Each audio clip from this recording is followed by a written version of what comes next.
Good Erev Shabbos, everyone. This week's Parsha is out of B'har, and we have the mitzvah of the Shemitah year, in which it says that we are not allowed to work the land during a sabbatical year.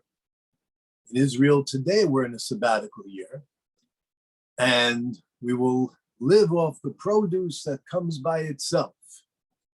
In addition, the Torah tells us our ancestral inheritance, we are not allowed to sell in perpetuity. The land is mine, God says.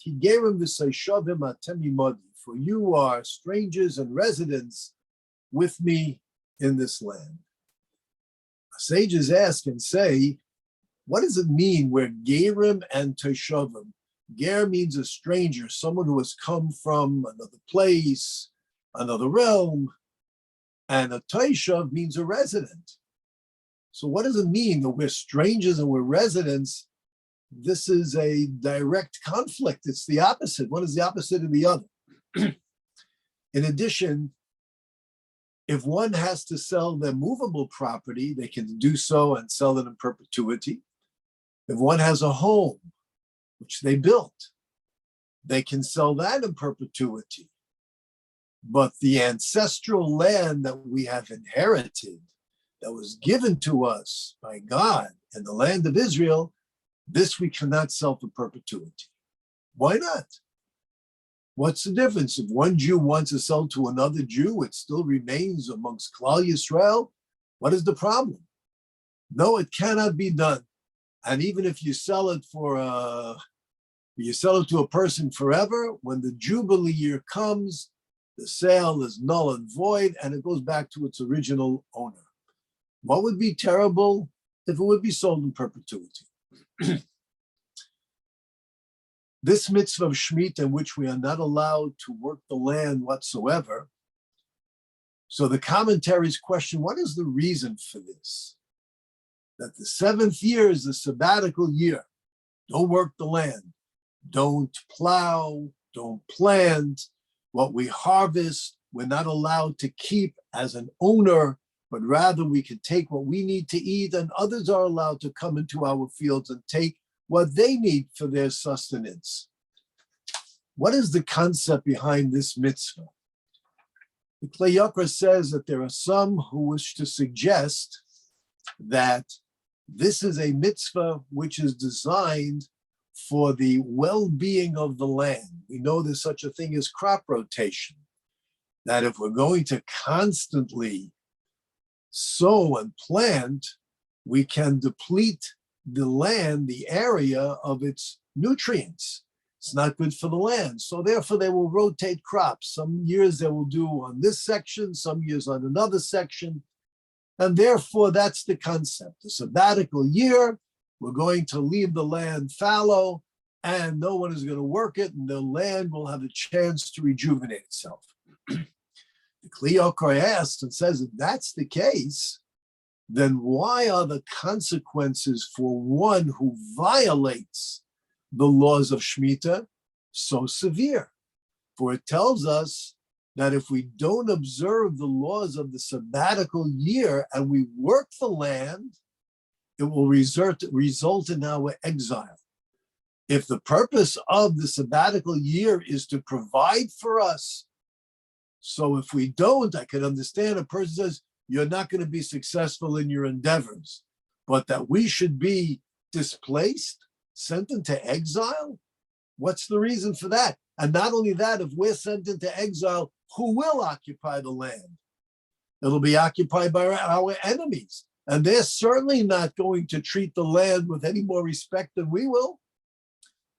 Others suggest the concept of the sabbatical year is no different than the concept of Shabbos.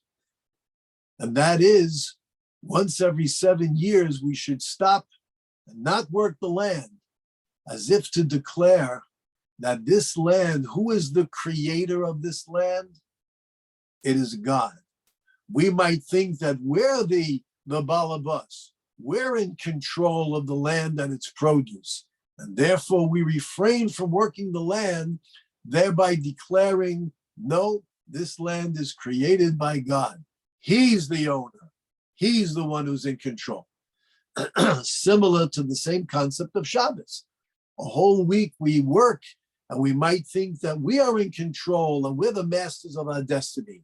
Therefore, we take one day out of our week and we say we're not going to work, but rather by our refraining from work, we are testifying that it is God who is the master and in control, not men. It's a beautiful explanation.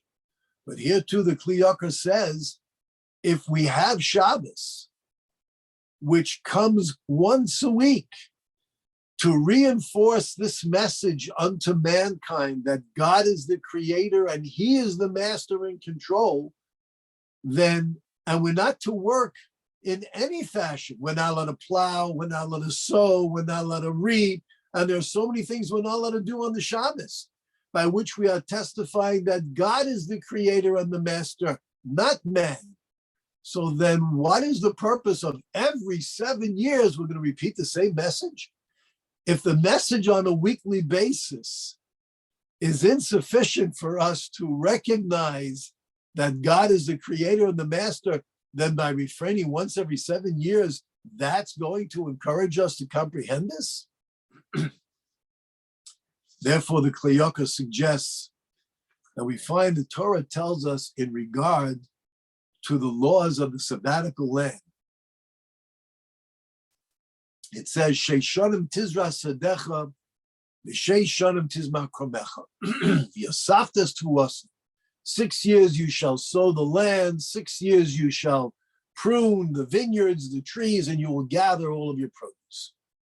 What is the Torah telling us? And then it says, but in the 7th year, that's a Shabbos unto God. We're not to work on the land of the vineyards or the trees. Why did the Torah have to introduce this law, the sabbatical year, by telling us what we can do during the 6 years? All the Torah had to say is count 6 years, and the 7th year is a sabbatical year. And it's prohibited to work the land. Why does it have to tell us you'll plow, you'll sow during the 6 years, you'll work a vineyard, and you'll gather your produce, and on the 7th year you shall stop? And if I don't want to work during the 6 years, let's say a person doesn't want to work during the 6 years. The sabbatical year is not sacred? Of course it's sacred. The sanctity of the sabbatical year is independent of whether or not we work the previous 6 years. Why is it introduced like this? The Yakar says, this mitzvah of the sabbatical year is not just to let us know that God is the creator, that he is the master, and that he is in control. That we know from Shabbos. But it's telling us something else. It's telling us that even that which we believe is a reality, based on our senses and our knowledge, based on science, based on the laws of agriculture, they too are nothing more than the will of Hashem. And therefore, should Hashem will and desire that we defy all of these laws of nature and science, we shall be successful. The verse is telling us 6 years, sow your field. Don't be concerned about crop rotation. If you ask people, you ask farmers, 6 consecutive years, you shall work the same field. No, don't do that. 1 year, take off on this section, a different year, take off on that section. And the Torah says, no, do not hesitate to work the field to its fullest, but we're going to deplete it of its nutrients. Even if it does provide some produce, it's going to be inferior quality. And the verse says, go ahead, sow for 6 years. Prune your trees for 6 years, don't worry. The osaftas to us. You will gather your produce. You will gather fine, nutritious, healthy, wonderful, delicious, satiating produce. How could that be? Because God is telling us, I'm not just the creator. I'm not just in control, but I'm telling you that the earth and everything that exists in the universe functions as a result of my will. And if I so decree that in the land of Israel, there's no concern for depleting the nutrients, so it shall be. But on the seventh year, we don't work the field. Not because we're concerned about crop rotation, but rather we are testifying that God is not just the creator, not just he's in control, but that even what we consider to be the laws of nature and science are nothing more than the manifestation of God's will. And should he instruct us and desire that we defy the laws of nature, so shall it be. If God tells us, you see this body of water in front of you, walk in it. We're going to drown. Aren't we going to drown? If God says there is no body of water in front of you, it will divide, so shall it be. This is what the mitzvah is telling us. This mitzvah, the Kli Yakar says, the mitzvah of the sabbatical year is the mitzvah of faith and trust in God. That we should have complete and total trust and faith that if God says work the land, there's no concern.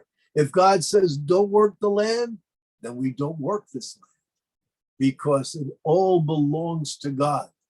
And we and everything that exists is nothing more than the manifestation of God's imagination and his will. Sometimes a sabbatical year will precede a Jubilee year, and we're not allowed to work the fields on the Jubilee year. And we are told, don't be concerned. You will work the field for 6 years.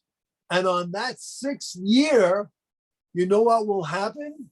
You will have sufficient produce. You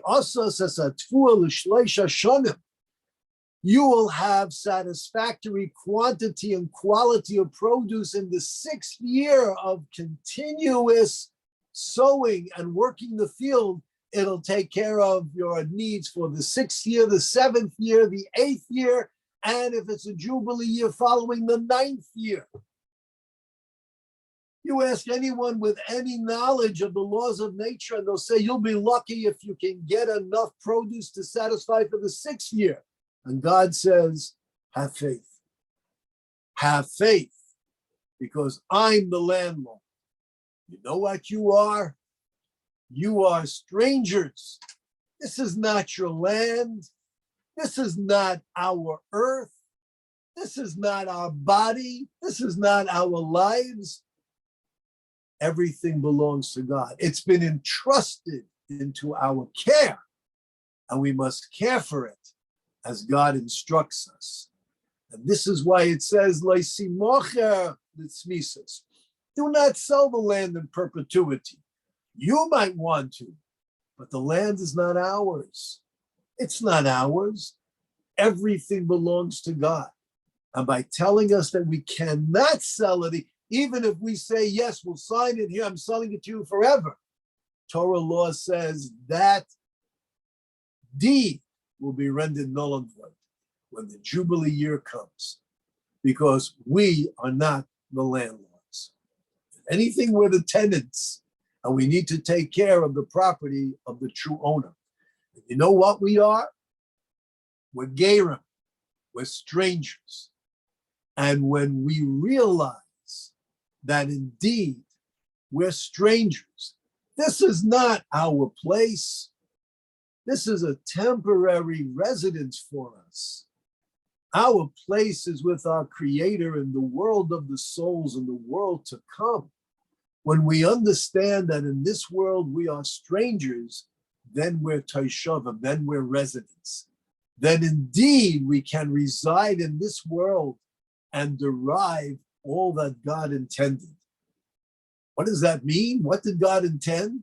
He intended for us to reside in this world where we can perform mitzvahs, kindness, charity, Torah study, fulfilling the will of our Creator, thereby creating the opportunity for us in the world to come, the world of eternity. This is the Shemitah mitzvah. This is the mitzvah of having faith in our Creator. We were not put in this world for this world.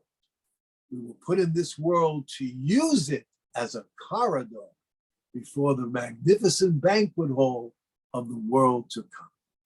Stay safe, stay healthy, and stay Jewish. Have a wonderful Shabbos.